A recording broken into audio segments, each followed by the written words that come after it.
Hello, and welcome to Member Orientation for the League of Women Voters of Florida. I am Trish Neely, the Tallahassee League Membership Chair. Over the next 45 minutes, I will introduce you to her story and cover some of the basics of League membership. Whether you're a new member or just looking for a refresher, I hope this presentation provides a good foundation for your League activities. We'll start with an overview. We're a decentralized organization, and we elect league presidents and boards at the national, state, and local levels. In this slide, you see our current 3 presidents. To help you navigate league membership, we'll look at league positions and priorities and how they are derived.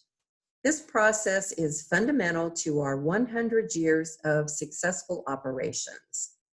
You may have already decided your level of involvement with the league and selected your interests, but we will explore the Tallahassee League's many engagement opportunities.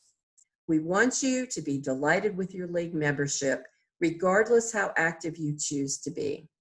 As I move through the slides, please jot down any questions that you may have.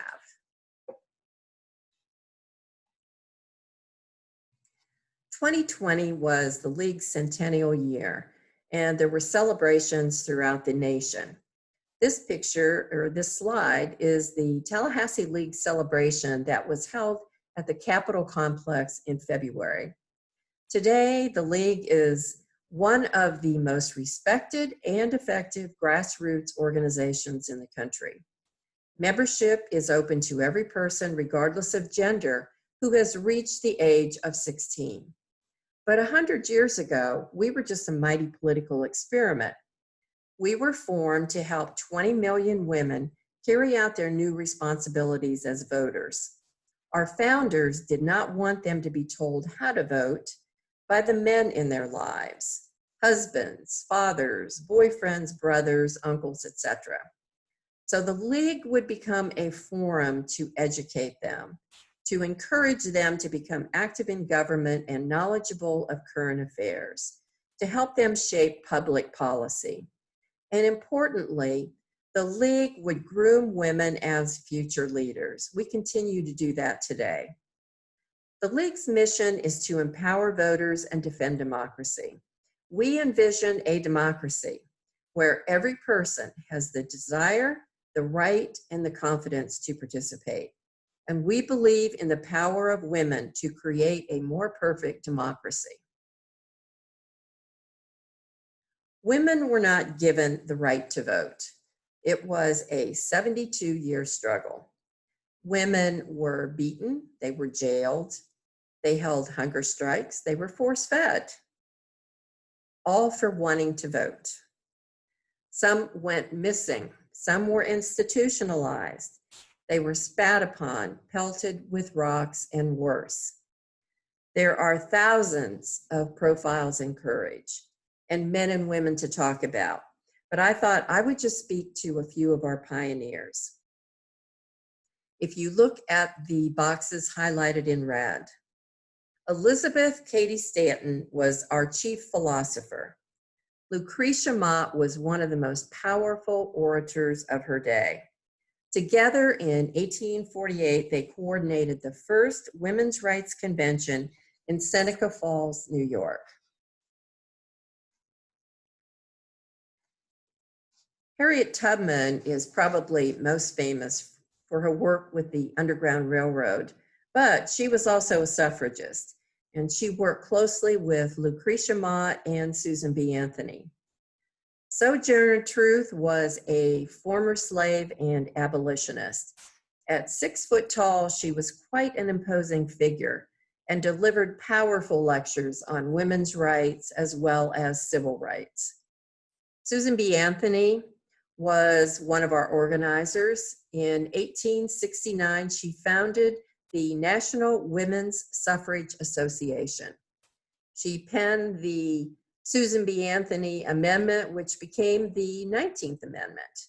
And she was one of the first suffragists to be jailed and fined for trying to vote. Carrie Chapman Catt was a lecturer and political strategist. At the Chicago Convention in 1920, which was held just 6 months before ratification of the 19th Amendment, Carrie Catt founded the League of Women Voters.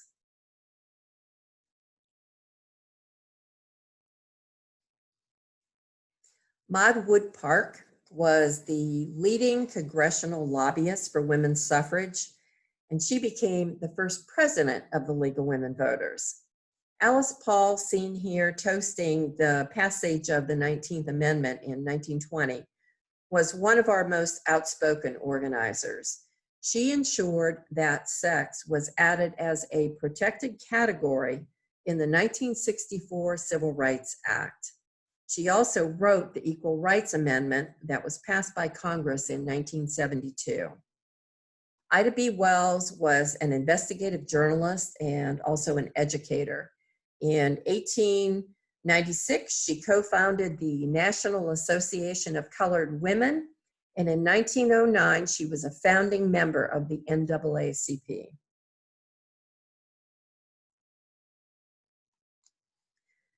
We can't leave this section on pioneers without mentioning Representative Harry Byrne. Armed with a letter in his pocket from his mother, Representative Harry Byrne cast the deciding vote that ratified the 19th Amendment in 1920. The League quickly spread throughout the nation, and by 1924, just 4 years after its founding, there were leagues organized in 346 congressional districts.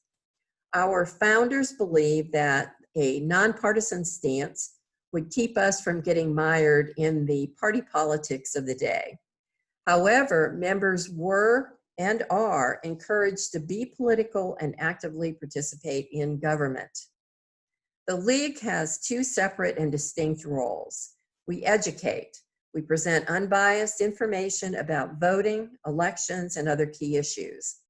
We take positions, and then we advocate. We advocate for or against policies that are in the public interest. We're a volunteer organization. None of your leaders are paid. It was decided early to decentralize into locals, state leagues, and 1 national league. This structure helps facilitate engagement at all levels of government, as well as with all voters. When you join the league, you automatically join the league at the national, state, and local level, and we share your dues. For example, of your $60 membership fee, we keep $13 at the local level.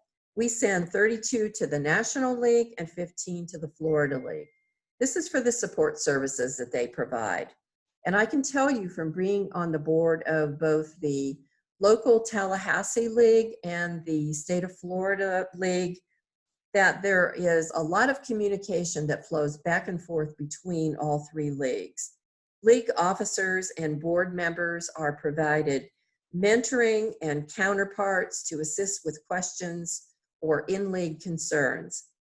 Litigation relating to voting rights generally occurs at the national level.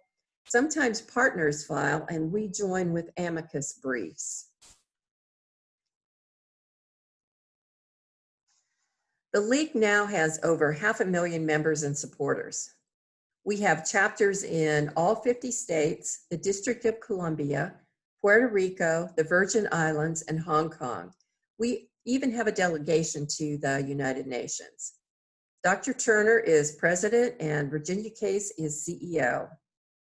The Florida League was formed in 1939 and today is one of the largest and most active leagues in the nation. We have 29 local chapters. The Florida League is governed by an 11-member board, and Patty Brigham is our current president and Cecile Schoon is first vice president. At the local level, the Tallahassee League was formed in 1956, and we have 500 members. We're among the largest locals in the state and also one of the most active. We're governed by a 16-member board. Dr. Sally Bootsine, a former educator, is our current president. and Felicia Steele, an area attorney, is our vice president. We're no longer the league of our grandmothers, but we believe they would approve of the league that we've become. Evolution and transformation are both necessary to remain vibrant and relevant. But you won't see transformation in our league basics or our values. Our agenda remains nonpartisan, and our primary method of influencing public policy remains through education and advocacy. Here we are advocating against gerrymandering in the top picture with our CEO, Virginia Case, and her banner, Fair Maps, and for DE statehood in the bottom photo. You will see transformation in our embrace of issues beyond voter services and good government, issues that are outside of our traditional box. Today, our work fits into 4 broad public policy positions. We believe in representative government, with transparency and accountability, the result of fair districts voting and a fully enfranchised electorate. We believe in international relations, recognizing worldwide interdependence. You may not know that the League played an important role in forming as well as in the U.S. joining the United Nations. We believe in natural resources, promoting wise management and sustainability. We believe in social policy, in equity, equality, social and economic justice, and healthcare for all. Our transformation journey also includes acknowledging women of color were shut out of the early vision of the League. They remained disenfranchised beyond 1920. Some early suffragists feared that involving women of color would negatively impact the gaining momentum. Others had different agendas, and let's face it, racism isn't new. If you look at the timeline, only women of Western European descent were assured of the ability to vote under the 19th Amendment. It wasn't until the Voting Rights Act of 1965 that all women were able to exercise the right to vote.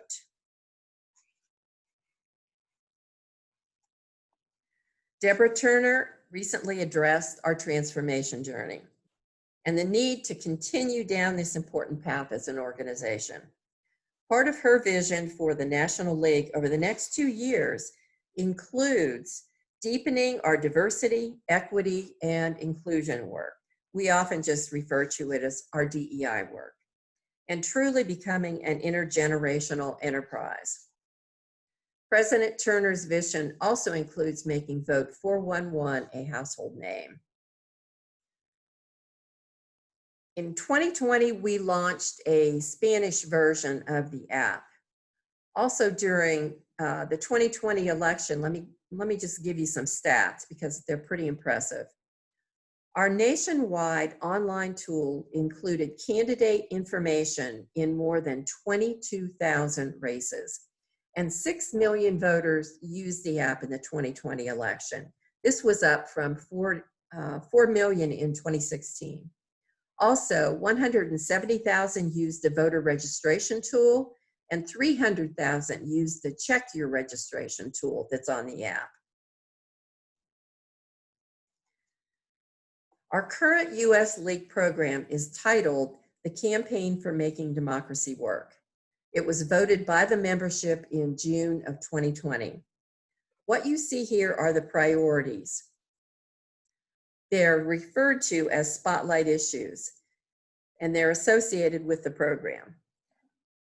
The national program spans 2 years and is written broadly enough to accommodate state and local flexibility. It's important to stress that program priorities are always bottom up rather than top down.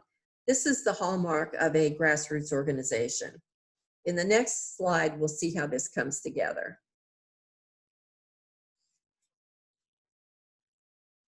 So the national program forms the basis for league activity at all levels. Every year at the local level, each league takes the pulse of its community through its members. Key issues and concerns are identified and prioritized to create the local league program as established in the bylaws.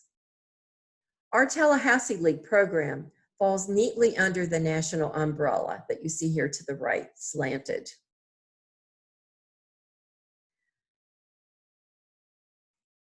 The National League maintains a pulse on what's happening nationwide and establishes various trends. At the National Convention every other year, a program is proposed and presented. Each state sends delegates to represent its interests and priorities and the national program is voted on and set. What you also see here is that the Tallahassee League program fits under the national program, but we don't adopt the full national program, and it's not necessary. But what is important is that anything that is adopted be consistent with the league position on any priorities that are adopted. So the National League program forms the basis for league activity at all levels, but just remember that it started with the pulse of the community at the local level. While the league is an action group, it acts only on issues and positions that have been studied and on which the membership is agreed. Local leagues may conduct studies of their own or participate in national and state studies. And any league member may participate in any league study. Studies provide opportunities for leading, for learning, networking, and importantly, for establishing lifelong friendships. Consensus and concurrence are important to understanding how we develop league positions. When it comes to studies, the goal is careful and informed decision-making. Consensus is not majority vote. And you might guess because it's not a majority vote that it sometimes takes a while to reach consensus. But once it is reached, a study then becomes a league position. Positions can be used to then direct action. A league may also act by concurrence. This is where the league's membership or its board concurs with the recommendations of a task force or a committee from another league. This is faster for a league than consensus because the other league has already reached consensus on this particular position. Speaking with one voice is a league standard, and you never want to violate it. Practically speaking, however, only leaders are going to speak for the league. But a leader may delegate to a member. Anyone who is so authorized to represent or speak for the league does not veer from the league position. For example, as the state of Florida Lobby Corps chair, I'm authorized to speak with legislators either in support or opposition to various bills. I'm given talking points to follow, and I use these talking points to prepare my remarks. I don't speak to my personal agenda when I'm speaking to the legislators. I speak to the league's agenda.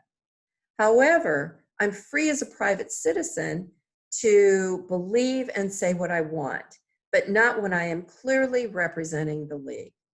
And another point to make, because this oftentimes will happen to me when I'm speaking on behalf of the league at the Capitol, is if I'm ever asked by a reporter or a legislator for a comment that's outside of my talking points, I will refer them back to Patty Brigham, our league president, and I will do everything possible to help facilitate that conversation.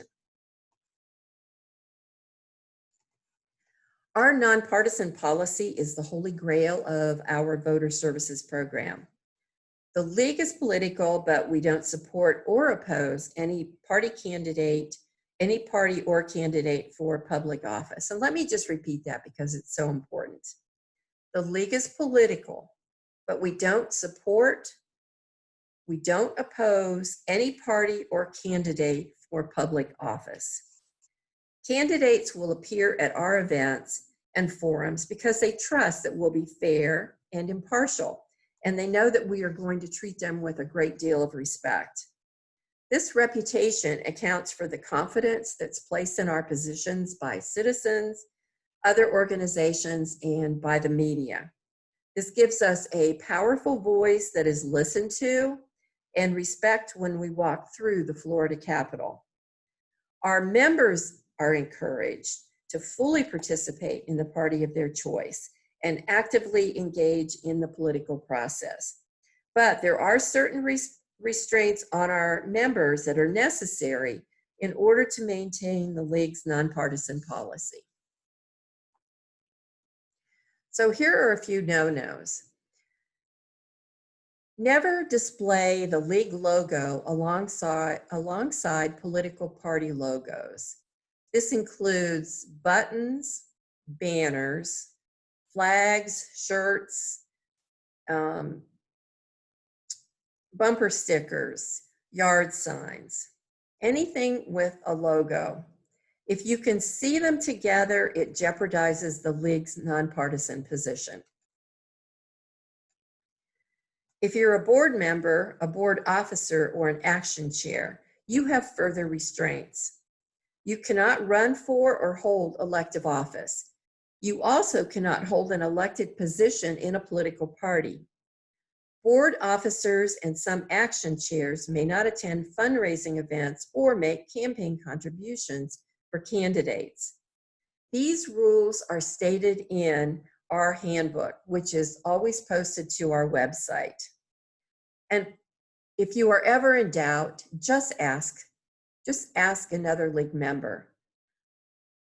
Before I leave this slide, let me mention that you may hear that the League is the arm of a political party, which we are not and we never will be. It is the positions, not the parties, that we support or oppose.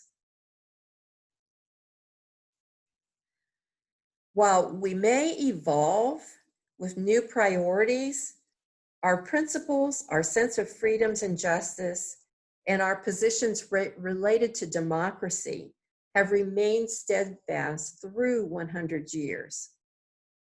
On the other hand, the major political parties are changing. The Democrats are becoming far less conservative, and the Republicans keep moving further and further to the right. Our positions tend to be more centrist, and we believe strongly in individual rights. If we gravitate to one party over another, it's because our positions are more aligned to that one party over the other.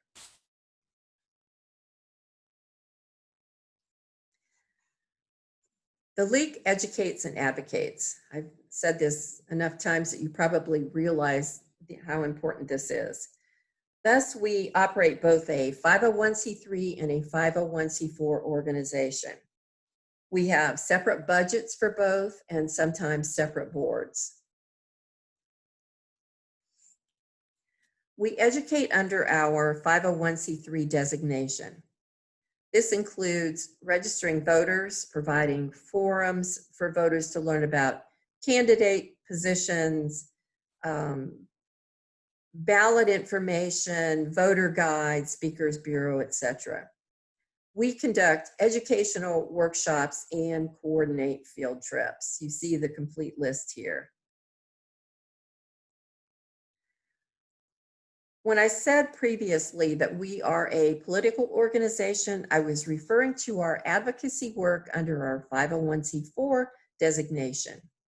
We actively engage in political intervention, and we are very serious. We're very serious about our work. We promote our platform.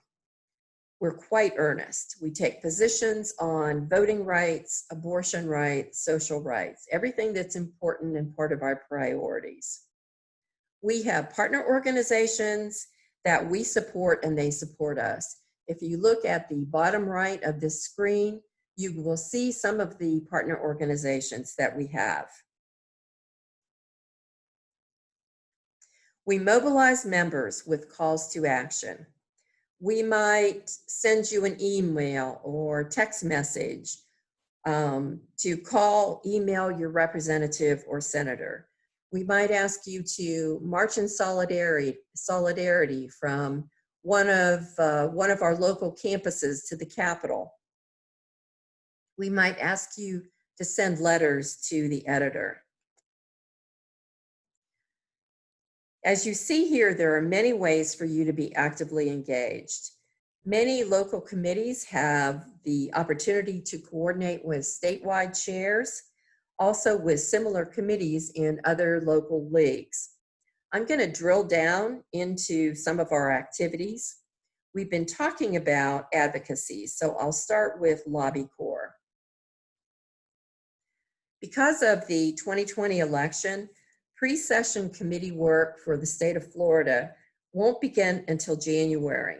The regular session is the March the 2nd through April the 30th, 2021. Lobby Corps is based in Tallahassee, but we work under the direction of the State of Florida League Board and State League issue chairs from around the state. Capital Alliance Group is our lobbying firm. They provide technical expertise and guidance, and they meet behind the scenes with legislators to help push our agenda.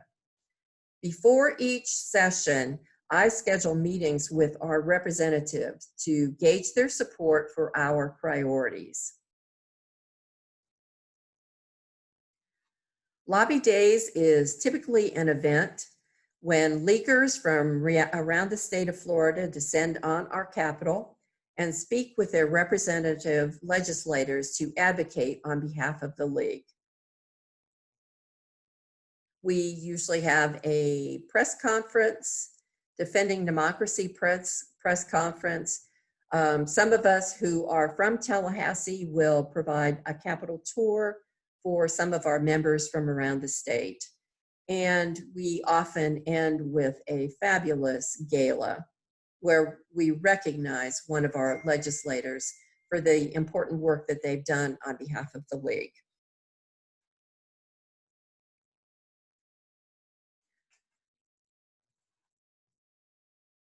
Our Clean Energy and Natural Resources Study and Action Group. They educate league members and the community on climate and environmental sustainability issues. They were instrumental in bringing affordable solar power to Tallahassee. They perform an important job for us, and it's a very active team. This study and action group monitors physical and mental health care policies. They also advocate on behalf of women's and children's health, as well as the expansion of our Florida Medicaid program. This study and action group monitors equity in funding and accountability between traditional schools and charter schools and private schools receiving vouchers. Much of the work of our study and action groups bleeds over into Lobby Corps, where we have specific issues that then become issues that either through our statewide issue chairs or our lobbying group, we will advocate on behalf of and support various issues or oppose various issues that are up as bills before our legislature.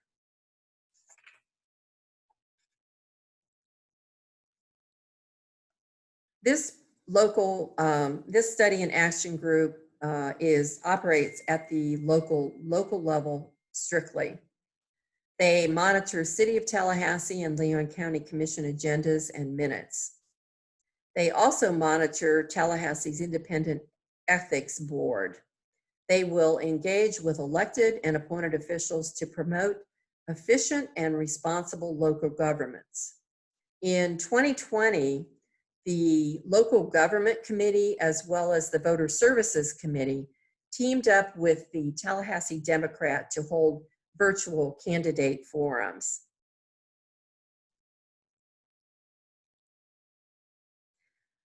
Voter outreach is a year-round activity.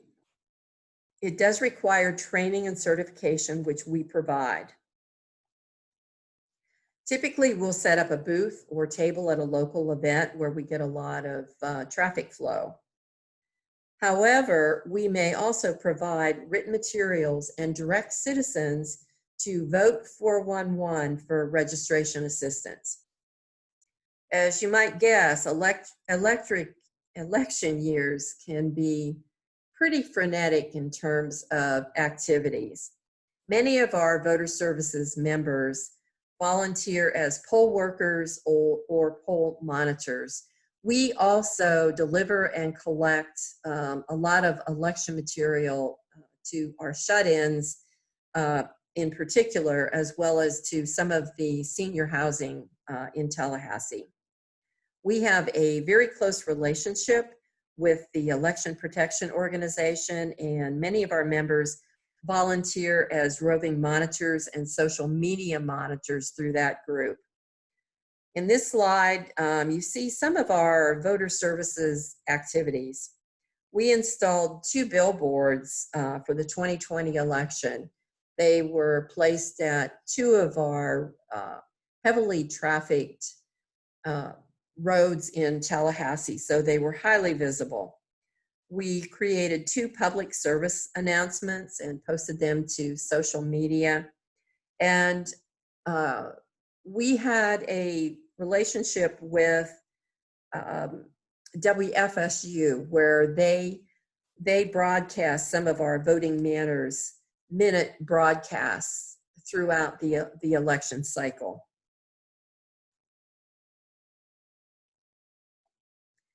Also part of voter services is our U.S. Citizen Initiative. Attending a naturalization ceremony at the federal courthouse is probably one of the most inspiring things I've ever done, and I highly encourage it. Our federal judge, as part of his process, will go around and ask each new citizen to stand and state why being a U.S. citizen is so important for them.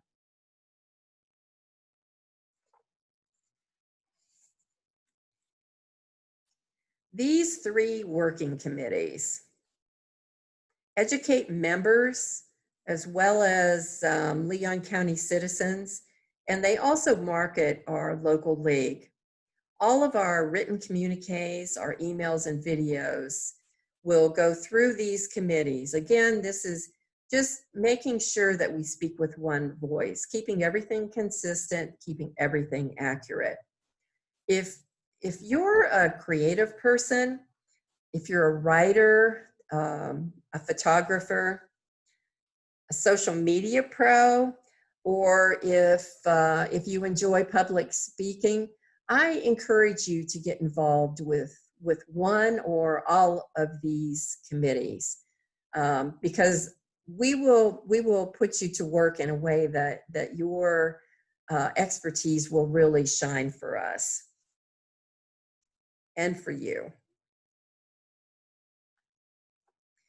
Our membership committee is, I think, one of our most important committees, because mission, vision, and values are really just words without members to turn them into reality.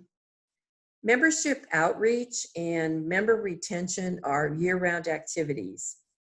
They involve networking, recruiting, and engaging members, as well as developing the next generation of leaders.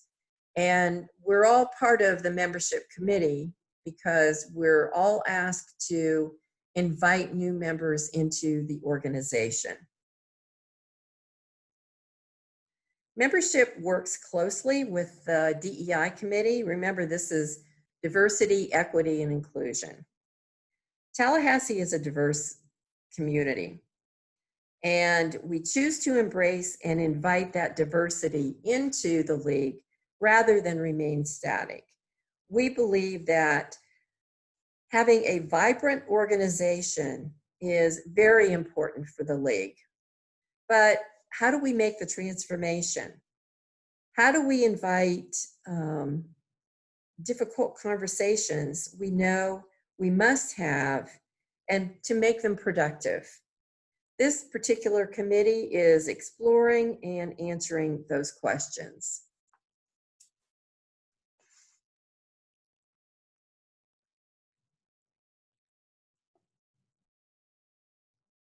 These coalitions meet at the state level, but their work is open to every member. You are very welcome to become involved either in the Florida Coalition to Prevent Gun Violence or Floridians for the National Popular Vote. We hold in-person and virtual educational, networking, and social events. The virtual lunch and learn events with the State League have been extremely popular, and Tallahassee holds periodic hot topic events. Some will be virtual, some will be at area hotels where we will also have either a nice luncheon or a nice dinner to go with the speakers that we invite. There are travel opportunities, including our outreach program to Cuba. You may be interested in attending our state and national conventions as delegates.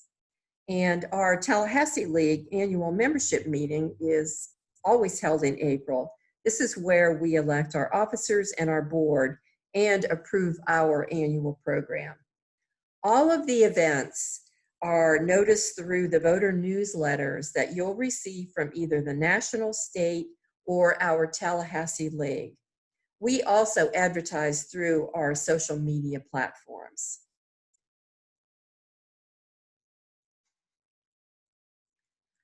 When it comes to engagement, it's important to see what fits for you. We're not all organizers and we're not all speakers. We're not all creative. We certainly don't all think alike or support the same political party. And at different times in our lives, we have different assets to offer.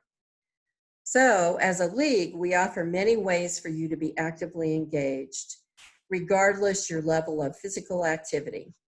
And there is definitely no shortage of opportunities if you're a planner, a thinker, or a doer.